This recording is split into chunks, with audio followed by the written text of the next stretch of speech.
Di saat saya sudah betul-betul tahu siapa diri saya. Oke. I found myself after the divorce. Perjalanannya nggak gampang.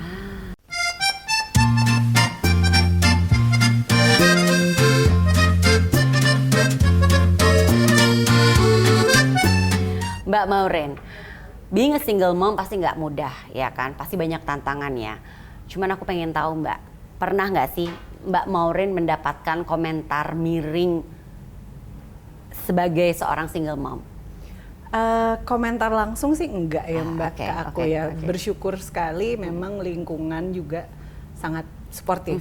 Tapi memang nggak bisa dipungkiri bahwa di luar sana masih banyak single moms yang menerima perlakuan tidak enak, omongan-omongan miring. Seperti gitu apa Mbak perlakuan tidak enak? Mungkin kalau omongan miring kita biasanya ngomong di belakang gitu kan ya, atau oh sendiri gitu kan, oh single mom kenapa gitu. Tapi kalau yang kayak perlakuan yang kurang enak atau diskriminatif ini juga ada Mbak. Contoh satu kasus yang saya ingat, ada salah satu member kami yang cerita bahwa orang HRD di kantor dia yang notabene yang tahu itu status dia janda gitu ya, single mom yang bercerai, hanya orang HRD gitu.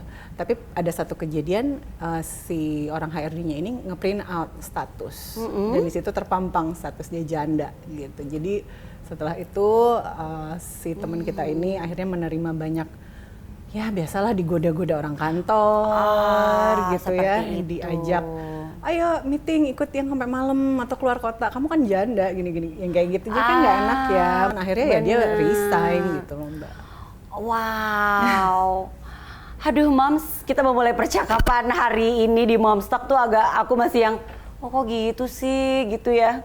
Tapi kita sapa dulu moms ya. Apa kabar moms? Semoga moms sehat, semoga moms baik-baik aja. Semoga moms juga tetap bisa dekat bersama si kecil saat ini ya. Kita ketemu lagi di Moms Talk. Saya Novita Angie, Editor-in-Chief Mother and Beyond. Akan ngobrol-ngobrol nih dengan satu sosok inspiratif. Masih di dalam rangka bulan April, di bulan Ibu Kartini, di bulan Kartini, di bulannya perempuan.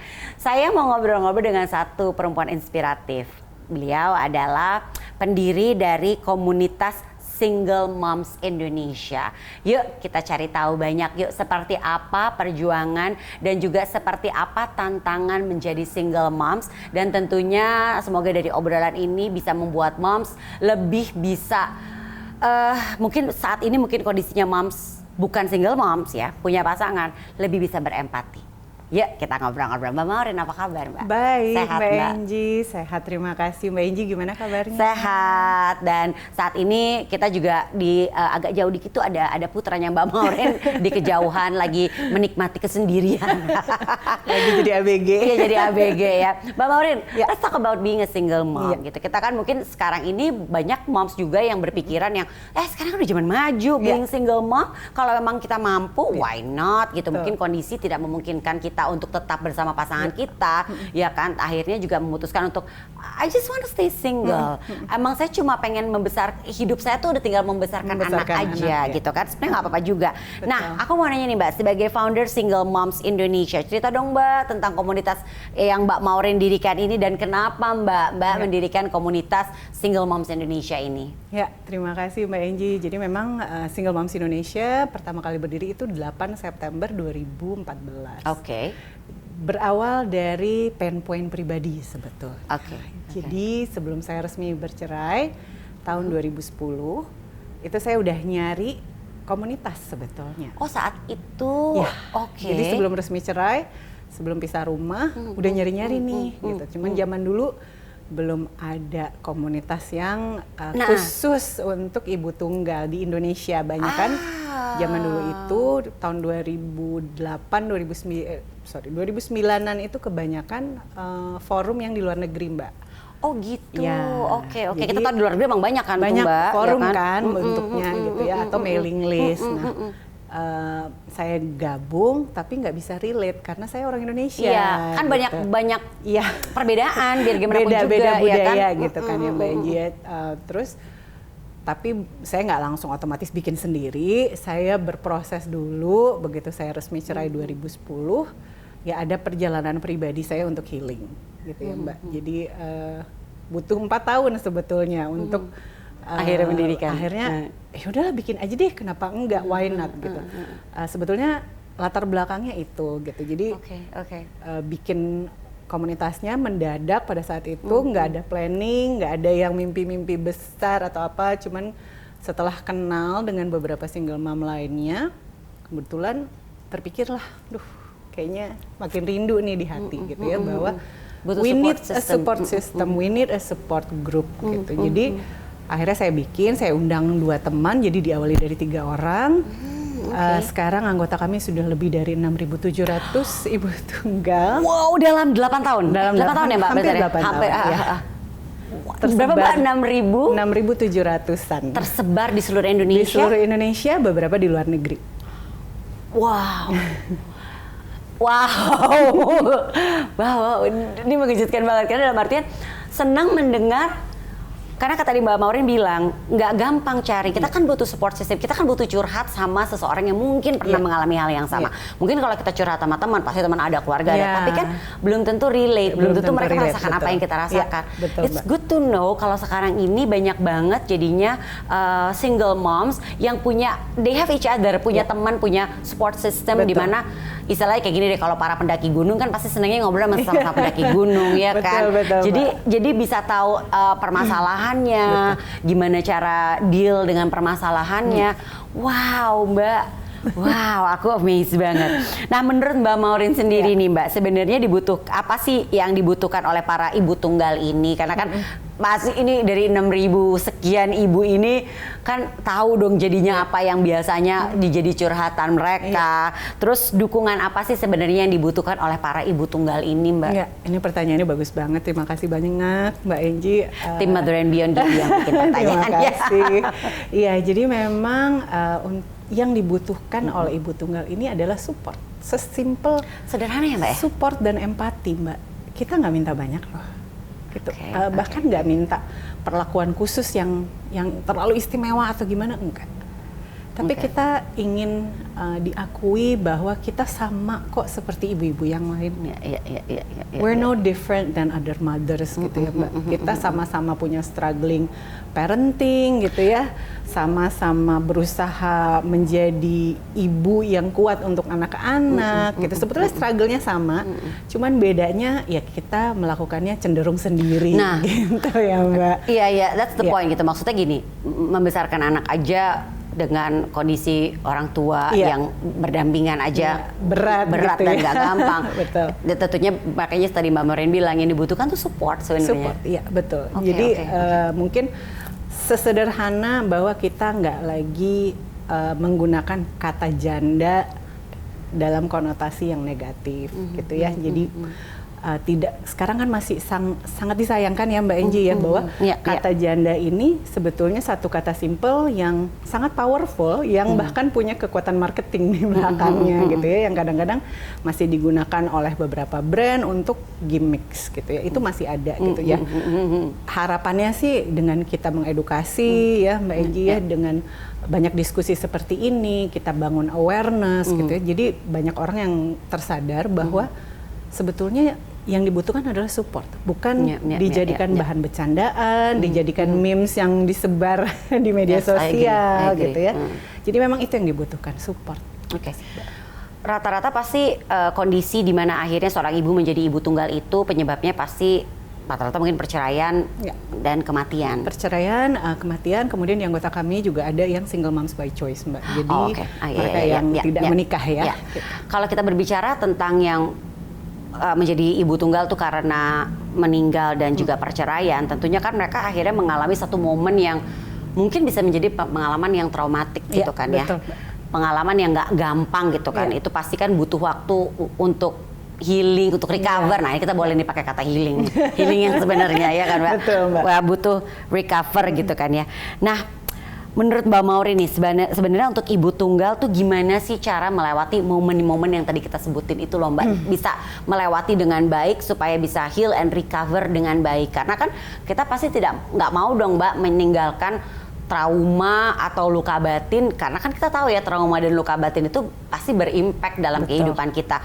Mengingat satu lagi, kita berbicara tentang ibu tunggal, which is ada anggota keluarga lain nih yang tentunya harus dijaga. Biasanya kan trauma itu kan menimbulkan apa ya, anak bisa sense gitu kan. Nah ini gimana nih Mbak? Melewati momen ini supaya bisa bukan berlalu ya, bisa dilewati dengan baik.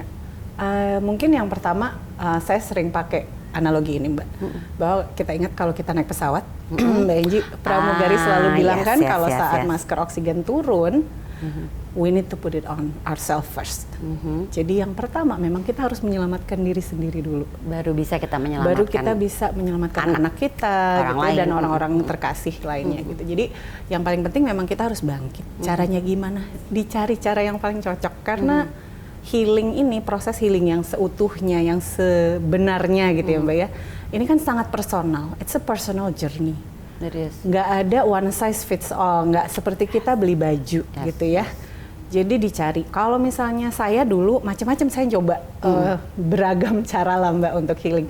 Mulai dari yoga, meditasi, sampai macam-macam lah, sampai ke Ubud lah gitu ya, benar-benar nyari gitu. Karena pengen banget, karena merasa aku butuh memulihkan supaya bisa berfungsi, bisa menjalankan tugas sebagai ibu dengan lebih baik gitu Mbak. Sadari dulu pertama itu. Kadang yang perlu diingat juga, single moms ini juga melalui 5 stages of grief Mbak. Iya. Dan harus dilewati. Harus dilewati. Nggak boleh di skip. Ya, nggak bisa. Kadang-kadang ada sih yang nge-skip gitu ya, tapi nanti sooner or later itu akan balik lagi karena belum selesai tahapan itu. Gitu. Fasenya memang harus dijalani. Fasenya harus dijalani. Jadi memang proses ini nggak gampang.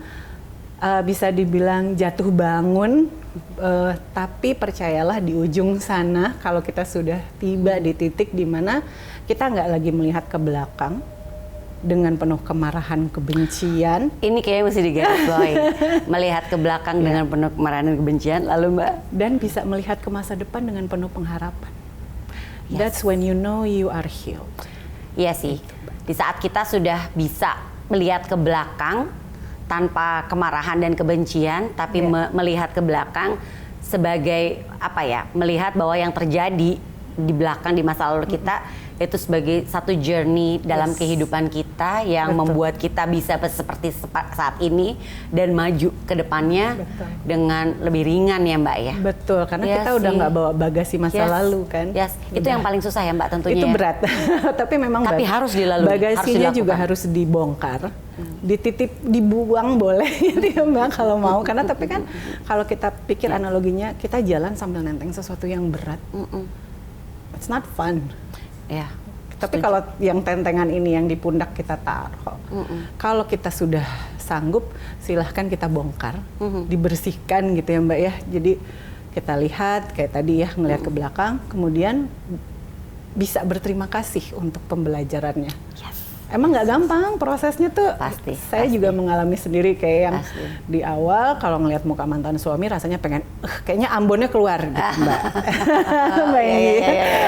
Sisi Ambonnya pengen keluar gitu di awal-awal. Tapi sampai saya berproses melewati itu semua, sampai di titik dimana saya sama mantan bisa bercanda, bisa kayak teman. Bisa yang dia ngomong, udah sih buruan lu cepetan nikah gitu. Yang bisa sampai di poin itu. Jadi it's not impossible, nggak berarti juga bahwa kita bercerai dan kita harus musuhan seumur hidup kan, enggak. Ada anak soalnya kan. Gitu. Itu mungkin yang harus kita ingat juga ya. Oke, Mbak, jadi ibu kayak tadi aku ngebahas, jadi ibu dengan pendamping aja itu nggak gampang dalam membesarkan buah hati kita. Betul. Tantangan Mbak Maureen nih menjadi single mom, apa nih Mbak? Membesarkan sekarang seorang putra yang berusia 15 tahun. Ih seru, 15 tahun, teenager. Kayaknya aku justru harus berguru dari Mbak Enji. Enggak Mbak, aku juga banyak belajar kok Mbak. Ya itu, aduh tantangannya ya bener ya. Kayaknya ada aja fasenya gitu ya Mbak. Apalagi sekarang udah 15 tahun gitu. Tantangannya lebih ke, aduh gimana ya aku bisa menguatkan dia. Karena mantanku ini bapaknya udah nggak ada. Jadi dia meninggal hampir 4 tahun yang lalu Mbak. Jadi otomatis figur ayah hanya dapat dari keluarga aku yang cowok-cowok. Jadi omnya dia gitu ya. Nah aku lebih tantangannya ke situ, like am I doing it the right way gitu ya. Kadang-kadang kita pengen tahu bahwa oh ya you're doing okay gitu ya. Kadang-kadang sih pengen gitu ya Mbak ya. Cuman mungkin ya aku prinsipnya ya udah jalanin aja. I'll do my best, roll with the punches gitu ya. Pasti tantangannya kan akan beda lagi ya Mbak. Udah setiap fase tuh beda Mbak. Iya bener. Jadi ya emang masih banyak belajar sih Mbak Angie. Tapi mungkin ya salah satu yang terbesar tuh itu ya bahwa aku harus bisa memenuhi dua role ini sebagai ayah dan ibu juga. Dibantu keluarga pastinya. Tapi ada support system keluarga juga kan jadinya ya Mbak ya. Oke, tiga hal penting dalam hidup Mbak Maureen apa nih Mbak? Wow. Ini tanpa bermaksud untuk selfish atau apa ya Mbak, tapi nomor satu buat saya ya diri saya sendiri. Kenapa? Karena kalau sayanya nggak fine-fine aja, saya gimana mau menjalankan tugas sebagai ibu tunggal. Ya. Jadi I need to be okay with myself. Saya harus ada di titik dimana saya saya bahagia. Saya nggak lagi mencari kebahagiaan dari luar. Justru saya kalau bisa berbagi kebahagiaan ke orang lain gitu ya Mbak, jadi berguna gitu ya. Jadi spreading the vibe, positive vibe ya Mbak ya. Positive vibes betul. Jadi yang paling penting itu untuk diri saya dulu. Nanti kalau saya udah saya juga bisa menjalankan macam-macam yang harus saya lakukan gitu ya Mbak ya. Kemudian yang kedua pasti anak saya karena semata wayang. Ya jadi anak saya berharap dia tumbuh jadi orang yang baik gitu ya, yang punya dampak positif di dunia gitu ya Mbak. Pastinya. Pasti doa kita semua sebagai ibu ya. Gitu. Kemudian yang ketiga keluarga Mbak, keluarga. Karena 2 tahun terakhir ini cukup berat untuk saya pribadi. Jadi saya kehilangan orang tua dalam waktu yang sangat berdekatan. I'm so sorry for your loss. Thank you. Jadi seperti tersadarkan bahwa life is short ya. Yes. Dan keluarga is everything kan, family is everything gitu. Kita support system kita yang terutama gitu ya Mbak. Jadi buat saya itu 3 hal yang terutama sih saat ini. Mbak, kita balik lagi ke tadi Mbak Maureen cerita. Mbak Maureen sebenarnya di tahun 2010 bercerai. Ya sebelum bercerai, masa-masa sebelum bercerai itu Mbak Maureen sudah berusaha untuk mencari support system dalam artian yang bisa sharing ya Mbak betul. Mencari komunitas yang bisa sharing gitu ya. Gimana menjalani kehidupan sebagai single mom. Lalu prosesnya sampai akhirnya Mbak Maureen mendirikan komunitas single moms Indonesia ini setelah bercerai itu 4 tahun ya Mbak. Dan tadi Mbak Maureen juga sudah menyinggung bahwa akhirnya Mbak Maureen sudah sampai di masa dan tahapan di mana sebelum almarhum suami Mbak Maureen, mantan suami Mbak Maureen meninggal, itu tuh udah enak banget hubungannya, iya kan Mbak? Nah, betul. Tapi dalam momen-momen itu tuh Mbak, fasenya banyak kan sampai akhirnya bisa sampai dalam taraf bisa temenan nih gitu kan? Banyak banget Mbak, betul. Pernah nggak sih Mbak ada rasa menyesal menyesal harus melalui perceraian ini? Karena kan banyak fase tuh Mbak, ya kan? Dari mungkin masa sebelum mau bercerai, masa baru bercerai, ya kan? Betul. Penyesalan itu nggak ada sih Mbak. Justru bisa dibilang saya bersyukur sudah melalui perceraian ini. Sampai di titik saya bisa bilang it's the best thing that happened to me. Yes. Everything happens for a reason. Iya, banget betul Mbak setuju. Karena kalau saya nggak bercerai, saya nggak akan buat komunitas ini. Single Moms Indonesia nggak akan ada. Kemudian nggak akan bisa membantu banyak ibu tunggal di luar sana yang sebelum ada komunitas ini, Single Moms Indonesia, sebelumnya mereka ngerasa sendiri, Mbak. Ngerasa no one understand them. Gitu. Komunitas ini jadi semacam jadi misi hidup saya gitu jadinya Mbak. Karena saya melihat gitu ya omongan teman-teman yang ngerasa bahwa mereka cerita, waktu dulu sebelum gabung, aku hampir suicidal. Ada yang sampai seperti itu. Karena nggak mendapatkan support. Iya, apalagi yang di daerah itu nggak punya teman senasib yang bisa mengetahui gini loh rasanya.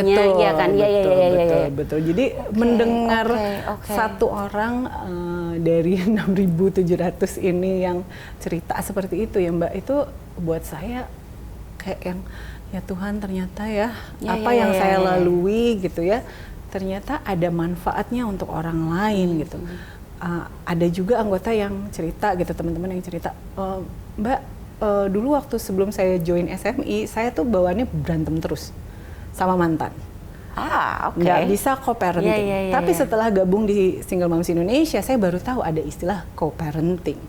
Ini keren loh Mbak, maksudnya dalam artian gini, banyak loh yang saya juga tahu ya, nggak bisa setelah bercerai atau setelah berpisah tuh nggak bisa, nggak usah ya itu nggak bisa co-parenting, nggak bisa ketemu muka deh Mbak, nggak usah kita ngomongin ya, nggak, jangan ngomongin co-parenting ya, ngelihat mukanya pasti, ngelihat mukanya pengen ini ya. Sementara balik lagi kalau kita berbicara tentang ibu tunggal, kita harus ingat bahwa nomor satu memang diri kita, nomor dua itu anak kita loh. Anak, betul. Iya kan? Dan itu bagian dari yang sering saya sharing ke teman-teman di SMI, Mbak, bahwa co-parenting itu it's not about you or your ex. Co-parenting is about your kids. Jadi co-parenting itu demi anak, nggak bisa pakai ego gitu, Mbak. Karena kalau pakai ego pasti berantem. Saya juga dulu ngelewatin gitu di awal-awal yang gitu, kayaknya kesel banget gitu. Tapi tetap pasti harus dijalani. Tapi begitu saya bisa menurunkan ego pelan-pelan gitu, nggak pakai yang nggak pakai baper lah. Co-parenting nggak boleh pakai baper gitu kan, Mbak. Karena nanti capek, emosi kita kekuras terus kan gitu. Begitu saya bisa menurunkan ego, ternyata yang pihak sana kalau di kami suka dipanggil Mansu, mantan suami. Jadi Pak Mansu ini malah juga jadi lebih kooperatif. Karena apa? Karena kita vibes-nya udah positif kan, Mbak. Udah nggak yang ngajak berantem. Kalau kita maju dengan emosi lu apa sih gini, pasti di sana juga akan reaktif gitu kan, Mbak. Iya, jadinya kasihan anaknya gitu. Nanti mereka akan terjebak di tengah. Jadi memang yang perlu diingat juga ya Mbak Enji ya, bahwa sebetulnya bukan perceraian yang menyakiti anak-anak, tapi bagaimana orang tua bereaksi terhadap perceraian ini. Setuju. Ini luar biasa ya Mbak, karena ya tadi kita melihat bahwa ini nggak gampang tentunya. Betul. Ya kan. Ini tapi semua dilakukan demi anak tentunya ya, untuk bisa co-parenting, dan tentunya ini semua bisa dilakukan kalau memang kita istilahnya tuh sharingnya dan curhatnya sama yang memang mengerti dan mengalami ini. Ya, istilahnya kita menggunakan kata-kata teman senasib ya Mbak ya. Karena mungkin kalau yang nggak mengalami gimana nggak ya? Bisa relate ya, sabar Mbak. deh gitu. Sabar deh. Mas cuma itu paling kan kita sebagai teman yang kita bisa bilang, lu mau coba gitu kan. Tapi kita juga nggak tahu apa yang berkecamuk dan apa yang dirasakan oleh para ibu tunggal ini. Wow, benar juga sih, benar. Nah, ini kalau kita berbicara tentang stigma, tadi kan sebenarnya di awal udah sedikit kita singgung, stigma orang-orang kita ini budaya timur, ya kan ya Mbak. Makanya tadi kan Mbak Maureen bilang saat mencari komunitas ibu tunggal atau single mom, adanya tuh di luar negeri, tapi coba udah bergabung nggak sama gitu kan, banyak perbedaan, banyak bentur, jadi menjadi benturan untuk yang nggak bisa nih aku melakukan ini gitu kan ya Mbak. Nah jadi pengen tahu deh Mbak, stigma nih di Indonesia sendiri nih Mbak terhadap ibu tunggal yang mungkin dicurhatin nih, diceritain sama teman-teman yang bergabung yang ada di komunitas Single Mom Indonesia ini, apa nih Mbak? Cukup banyak ya Mbak. Kalau kita bicara stigma, memang sangat disayangkan ini masih kental di Indonesia gitu ya. Mungkin karena warisan budaya patriarki gitu ya. Jadi bahan bercandaan dianggap sebagai it's okay untuk bercandain janda gitu ya. Seperti yang kita lihat kadang-kadang dilukis di belakang truk gitu kan ya Mbak. Lintas kota itu kan suka ada gitu ya. Oh iya, aduh kesel. Iya bener juga Mbak. Iya. Jadi memang itu masih ada, tapi kalau pengalaman teman-teman yang mereka bagikan gitu ya, yang di daerah lebih berat. Kebayang sih kita Mbak. yang di Jakarta, di kota agak punya privilege bahwa orang-orang cenderung lebih open minded, lebih berempati gitu ya. Banyak sekali cerita teman-teman yang di daerah yang dimana mereka masih dikucilkan Mbak Enji. Kayak yang it's still happening gitu di mereka. Ada yang cerita bahwa setelah cerai tiba-tiba ibu RT di situ tuh kayak yang menginformasikan kepada ibu-ibu yang lain bahwa hey hati-hati itu baru bercerai, itu janda, dia nanti bisa jadi pelakor. Hal-hal seperti itu kan sebetulnya stigma ya Mbak, yang membuat ibu tunggal ini semakin merasa tidak berdaya sebetulnya. Dan maaf Mbak, karena si stigma ini sudah berpuluh-puluh tahun, kita juga nggak tahu ya mulainya dari kapan. Kadang-kadang banyak single moms yang menstigma diri sendiri. Iya, paham. Karena mereka takut bahwa if I do this, apa kata orang? If I do this, nanti digosipin, nanti diomongin gitu. Akhirnya hidupnya makin nggak berdaya gitu, Mbak. Jadi tambah menutup diri. Dan nggak jarang juga bahkan stigma itu hadirnya dari anggota keluarga sendiri. Bisa juga, Mbak. Ya nggak sih, Mbak? Aku ingat banget ada satu kejadian, satu teman baik saya, dia single mom, dia cerita bahwa ibu gue nih gitu sering yang ya itu mendapatkan tantangan dari anggota keluarga sendiri, iya, ya kan? Betul itu ada. Tapi memang untuk mengubah stigma kan nggak gampang ya, Mbak. Nggak bisa kita hapus si stigma ini dalam satu malam. Gitu. Walaupun ini juga jadi visi misi kami di Single Moms Indonesia, salah satunya adalah secara perlahan melakukan perubahan stigma. Tapi kita butuh bantuan dari semua orang, Mbak. Kita nggak bisa jalan sendiri. Ya, saya agree. Kita butuh bantuan gitu ya. Makanya kita banyak sering posting tentang untuk awareness aja bahwa this is what we need loh gitu. Ini yang dibutuhkan teman-teman single moms gitu ya. Sebaiknya kalian nggak ngucapin ini atau nggak nanya. Kayak tadi ya temennya Mbak Enji, nggak mau nyoba lagi gitu. Kalau udah bercerai ya nggak usah ditanya dong Mbak gitu ya. Jadi banyak sekali hal-hal sederhana yang bisa dilakukan orang, tapi sambil menunggu perubahan stigma pun sebaiknya ibu tunggal juga harus tetap berdaya sih Mbak. Gitu. Karena kita nggak bisa nunggu, nanti nunggu stigmanya dulu deh gitu. Mau sampai kapan gitu loh. Ini kembali lagi memang sebenarnya harusnya semua perempuan itu berdaya. Betul, ya kan? Setuju, aku sangat mengaminkan itu Mbak. Sama aku juga Mbak. Oke, Mbak, tadi Mbak Maureen juga cerita, idealnya memang di saat setelah bercerai, orang tua itu bisa co-parenting. Tapi tidak semudah itu Virgoso. Oh tentu tidak Mbak. Tadi Mbak Maureen pun juga sendiri cerita, tantangannya banyak sekali. Banyaklah istilahnya tuh polisi tidur yang harus dilewati nih ya, baru bisa jalannya mulus gitu kan. Betul, Mbak. It's a bumpy road gitu kan ya Mbak. Nah tapi banyak yang berhasil, bisa melalui semuanya dan akhirnya berhasil co-parenting. Tapi kalau dalam kondisi dimana setelah bercerai, udah sekian lama, masih nggak bisa nih Mbak, nggak bisa nih menurunkan ego masing-masing. Masih perang terus nih, masih panas terus nih situasinya. Apa yang harus dilakukan nih? Karena sepertinya co-parenting masih agak jauh nih, kita kan bisa dilakukan. Betul, Ini apa yang harus dilakukan nih? Berarti kita ngomongin untuk ibunya dulu ya, karena emang audiensnya Mother and Beyond kan juga mother ya kan, ibu-ibu rata-rata. Ya mungkin yang bisa dilakukan ya stop dulu aja, nggak usah dipaksa.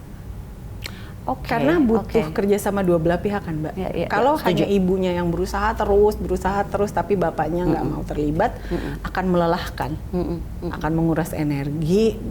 Jangan sampai malah jadi penyakit ke kita karena kitanya stres. Sebenarnya kan nomor satu yang harus diselamatkan diri kita dulu ya. Iya betul. Jadi nggak apa-apa kalau misalnya memang belum, tapi jangan menutup pintu co-parenting ini 100%.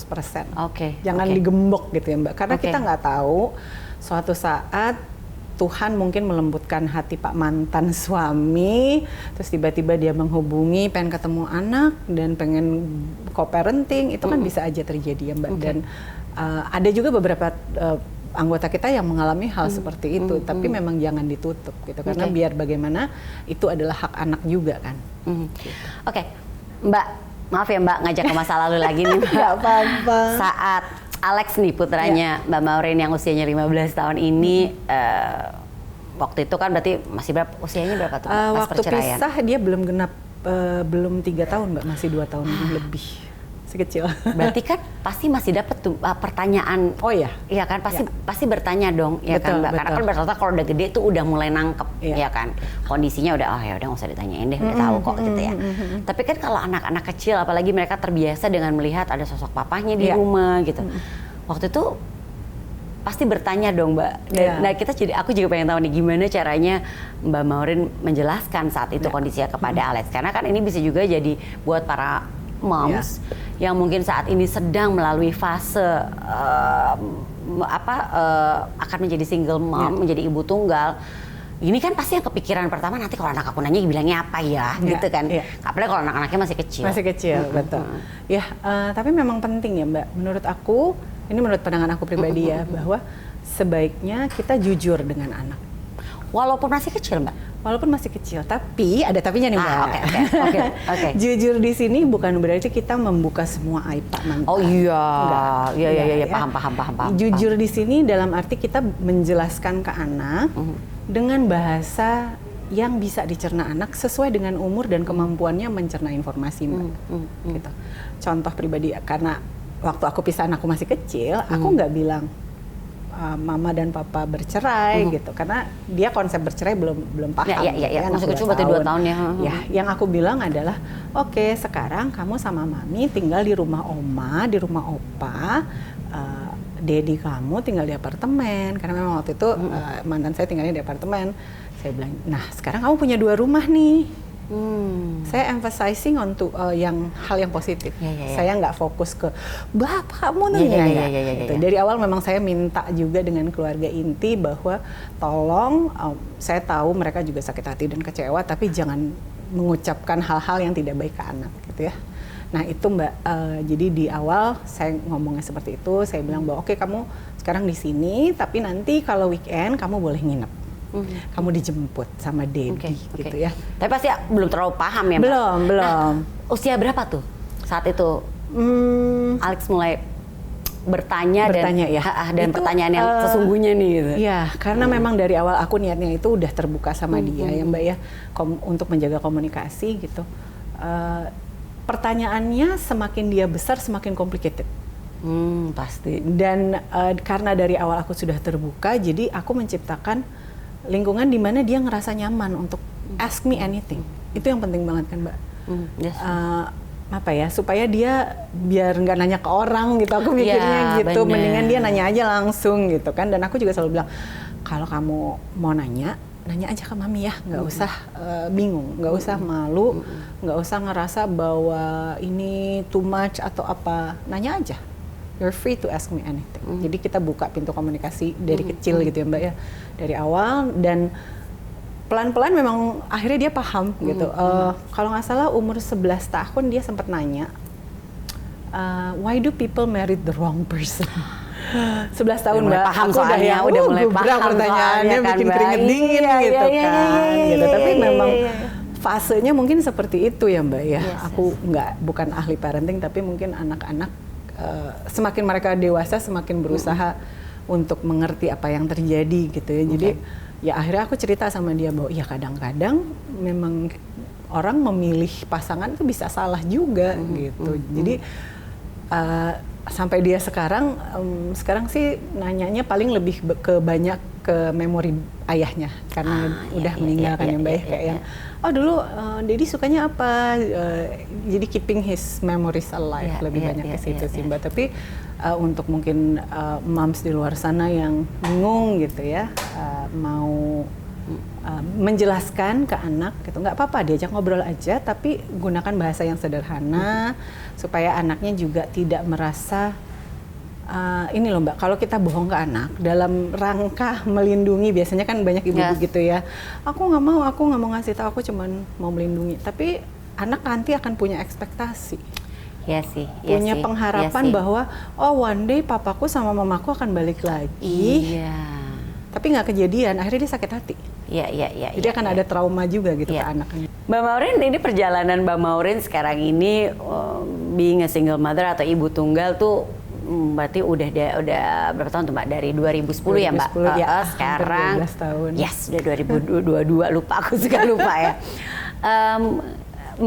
Fase-fase tadi grief, semua tuh pasti sudah dilewati dengan baik, karena kan Mbak Maureen tadi juga cerita sudah berhasil memiliki hubungan yang baik dan menjalankan co-parenting yang baik dengan papanya Alex ya. Berarti sekarang tuh udah masa yang I enjoy my life gitu kan. Betul Mbak, udah banget. Iya, nah makanya Mbak, I need to know Mbak, 3 hal yang membuat Mbak Maureen sekarang begitu menikmati hidup Mbak Maureen sebagai ibu tunggal, menjalani peran sebagai ibu tunggal yang udah nggak yang aduh gitu, tapi pasti ada dong Mbak, karena fasenya lama loh Mbak, 12 tahun ya kan Mbak. Betul. 3 hal ya. Kayaknya nggak cukup ya? Jangan-jangan. Banyak soalnya. Tapi yang bikin bahagia itu yang pertama ya Mbak, di saat saya sudah betul-betul tahu siapa diri saya. Oke. I found myself after the divorce. Perjalanannya nggak gampang. Tapi di saat saya sudah kenal dengan diri saya sendiri, saya tahu, oke, ternyata yang saya dulu konsep pernikahan yang happily ever after itu ternyata ilusi yang salah ya gitu ternyata gitu. Jadi itu Mbak, discovering myself gitu ya. Saya ngerasa bahwa oke, ternyata saya fine aja kok gitu ya. Memang jadi ibu tunggal memang pasti akan ada struggle-nya, tapi that's life. Hidup gitu ya. Saya bersyukur bisa masih ada hari ini gitu. Apalagi pandemi ngajarin ya Mbak untuk bersyukur untuk hal sekecil bernafas tanpa tabung oksigen aja tuh udah berkah banget gitu kan Mbak. Jadi itu yang bikin saya banyak bersyukur ya, karena bersyukur dikelilingi dengan orang-orang baik, bersyukur bisa ketemu Mbak Angie hari ini. Aku seneng ngobrol sama Mbak Maureen hari ini. Gitu ya. Seneng banget aku. Jadi yang hal kedua itu tadi bersyukur, dan yang ketiga dengan melihat teman-teman di Single Moms Indonesia ya Mbak, yang bisa mengalami transformasi dirinya gitu. Mereka yang mungkin di awal bergabung masih, kalau bahasa admin di Single Moms Indonesia, masih berdarah-darah Mbak gitu. Terus kemudian dia sampai di titik di mana dia bisa berdaya, dan akhirnya dia membantu teman-teman yang lain yang baru join. Jadi kayak cycle-nya itu kan lanjut ya Mbak. Saya bisa menyaksikan itu tuh bikin bahagia banget. Pasti banyak banget ya Mbak. Banget. Jadi karena di Single Moms Indonesia kita punya satu program yang namanya SME Sisterhood. Jadi SME Sisterhood ini adalah program mentorship. Jadi antara member-member senior yang udah happy, yang udah berdaya, mereka merangkul one on one untuk teman-teman yang baru masuk. Oke. Mbak, member atau mungkin kita bilangnya yang bergabung ya Mbak ya, di komunitas Single Moms Indonesia, usia yang paling muda boleh tahu nggak Mbak? Ya, yang paling muda 18 tahun ada Mbak. Ya memang itu juga sesuatu yang bikin hati miris gitu ya, karena bisa ngebayang. Mungkin kami komunitas satu-satunya yang kalau membernya makin banyak malah makin sedih. Bener juga sih Mbak, iya in a way. Yes. Perceraian makin tinggi, tapi di satu sisi kita juga bisa melihat bahwa ternyata perempuan sekarang sudah lebih berani untuk taking over her own destiny gitu ya, memilih untuk bahagia kalau dia tidak bahagia. Tapi memang angka perceraian yang meningkat kan agak mengkhawatirkan ya Mbak. Iya sih. Wah, usia 18 ya. Itu di daerah Mbak? Di Jakarta. Oh, di Jakarta. Ya. Karena mungkin juga kita melihat ya, ini agak belok sedikit ya Mbak ya. Boleh, karena kan kita tahu juga masih banyak di beberapa wilayah, di beberapa daerah di luar, mungkin di luar kota besar kali ya Mbak. Pernikahan yang dini ya Mbak ya. Yes. Itu juga memang di daerah juga ada beberapa yang muda-muda Mbak yang gabung ya. Dan memang pengalaman mereka adalah mereka menikah terlalu dini. Itu banyak sekali ya Mbak? Banyak. Oke. Mbak Maureen, bulan April, aku selalu seneng bulan April. Buat aku pribadi, bulan April tuh istimewa karena salah satu tokoh perempuan idola aku tuh Ibu Kartini. Karena mungkin kita bisa bilang thanks to Ibu Kartini, kita perempuan-perempuan Indonesia bisa mengenyam pendidikan. Betul. Bahkan sekarang it's beyond that, udah bukan cuma sekedar perempuan bisa sekolah ya Mbak ya. Betul banget. Nah, di bulan Kartini ini nih, kalau kita berbicara soal emansipasi perempuan, sebenarnya dari tadi Mbak Maureen juga sudah sempat berapa kali menyinggung soal perempuan itu harus berdaya. Being a single mom itu atau ibu tunggal lagi benar-benar harus berdaya. Ya kan. Ini menurut Mbak Maureen nih, dan gimana juga nih, apakah komunitas single moms tuh turut mendukung semangat itu Mbak? Maksudnya perempuan itu harus berdaya, apalagi dalam kondisi kita nggak ada pilihan, harus menjadi ibu tunggal. Mbak Maureen juga tadi udah selalu pesannya untuk anggota dari komunitasnya pasti bilang harus bisa, harus kuat, harus berdaya, ya kan? Walaupun dengan terbentur dengan stigma, tetap harus berdaya. Betul. Iya, benar banget Mbak Angie. Aku setuju banget bahwa di Single Moms Indonesia juga ya visi misi kita adalah pemberdayaan ibu tunggal. Ya, jadi kita berharap teman-teman ibu tunggal dimanapun berada untuk bisa bangkit, berdaya lagi. Ini yang Ibu Kartini mau ya, bahwa emansipasi ini juga enggak hanya berarti kita jadi feminis, enggak. Ya, tapi aku setuju.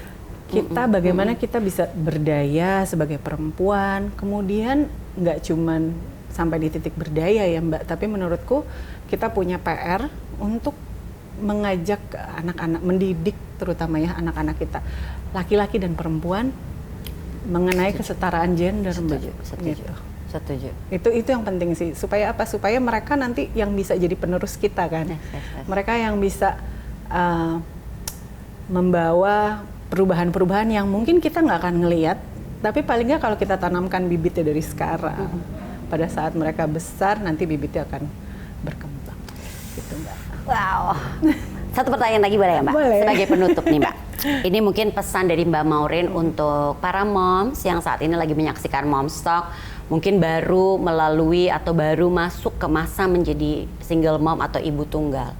Dan mungkin ya pasti Mbak Maureen kita tahu lah ini rasanya mungkin lagi yang down, lagi sedih, marah tuh kan wajar semua banget. Rasa tuh sampai udah nggak bisa didefinisikan lagi rasain apa sih saat ini pasti ya Mbak ya. Betul. Apa nih Mbak pesannya?